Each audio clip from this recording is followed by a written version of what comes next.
Aujourd'hui, on célèbre la fête des mères. C'est quoi une mère? Une mère n'est pas uniquement celle qui donne la vie. Sinon, ces femmes qui ont porté leur enfant pendant 9 mois et arrivées au terme de leur grossesse ont jeté l'enfant dans le cabinet seraient incluses dans cette journée. Une mère n'est pas uniquement celle qui connaît les douleurs de l'enfantement.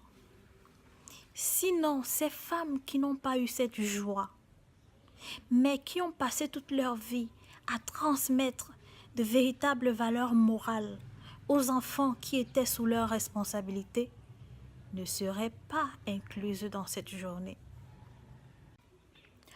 Une mère est celle qui offre protection et amour à ses enfants et aux enfants des autres qui sont sous sa responsabilité.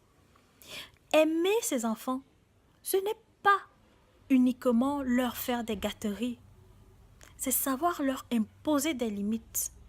Parce que la véritable éducation se transmet entre deux bornes, la carotte et le bâton. Aimer son enfant, ce n'est pas lui montrer qu'il est le centre du monde, non. C'est lui imposer le respect des autres, c'est lui apprendre à cohabiter avec les autres.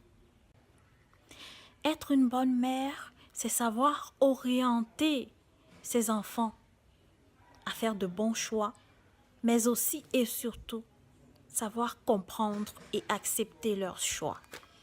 Il y a des mères jusqu'à présent qui imposent à leurs enfants des compagnes, par exemple, sous prétexte qu'elles sont leurs mères et donc elles savent mieux que quiconque le genre de femme qu'il leur faut. On accouche un enfant, mais on n'accouche pas son cœur, on n'accouche pas ses pensées, on n'accouche pas ses désirs, on n'accouche pas ses fantasmes. Être une mère, ce n'est pas se servir de son autorité ou de son influence de mère pour conduire son enfant à sa perte. Il y a des mères qui envoient leurs filles se prostituer pour rapporter de l'argent. Être une bonne mère, c'est ne pas mêler ses enfants à des problèmes d'adultes. Il y a certaines femmes, certaines mères, lorsqu'elles sont en conflit avec le père de leurs enfants, elles se servent de ces enfants comme d'un fonds de commerce pour escroquer leur père, ou alors comme d'une arme pour tirer sur leur père. C'est vrai qu'il y a des hommes qui dérangent, qui abandonnent leur foyer, qui fuient leurs responsabilités. Cependant, chère mère, le fait de mêler vos enfants à vos problèmes de couple et d'attiser en eux la haine envers leur père freinera leur croissance et leur développement. Que vous le reconnaissiez ou pas, sans la semence de leur père, vous n'auriez pas eu ces enfants.